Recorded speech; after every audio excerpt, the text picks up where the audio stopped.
il n'a pas été l'acteur que d'un seul rôle. Et il n'a pas été qu'acteur.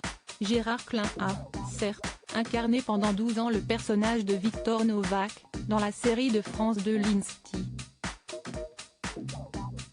Mais il a également été chanteur et a sorti plusieurs disques entre la fin des années 1960 et le début des années 1980.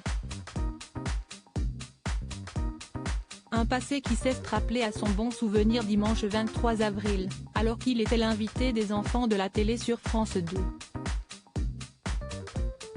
Sur le plateau de Laurent Ruquier, Gérard Klein confirme qu'il a été chanteur de temps en temps, avant de redécouvrir des images d'archives de 1969 et 1972. L'acteur d'aujourd'hui 80 ans y apparaît notamment chantant et arborant une impressionnante moustache. T'as vu la tête, plaisante le comédien. À la sieste des Miss Rousseau, c'est à son tour amusé Séverine Ferrer, également invitée des enfants de la télé, alors que le comédien apparaissait avec les cheveux longs et la barbe fournie dans une archive d'émissions télé-musicales.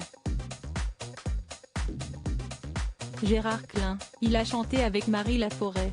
Cette séquence est également l'occasion de redécouvrir que Gérard Klein a chanté en duo avec Marie Laforêt.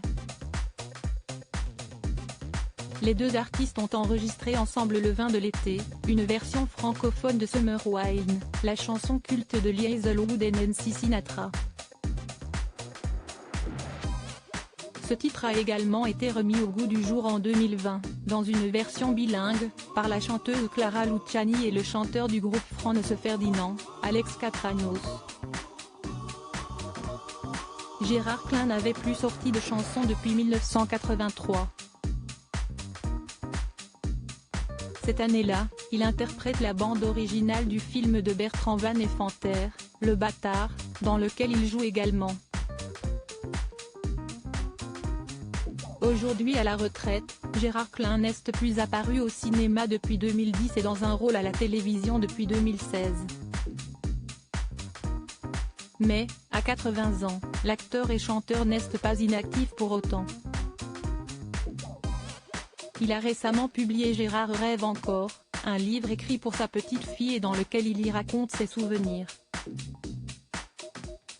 Auto-édité, le livre n'est pas disponible en magasin, mais vendu sur le site du comédien. Crédit photo, capture d'écran France 2.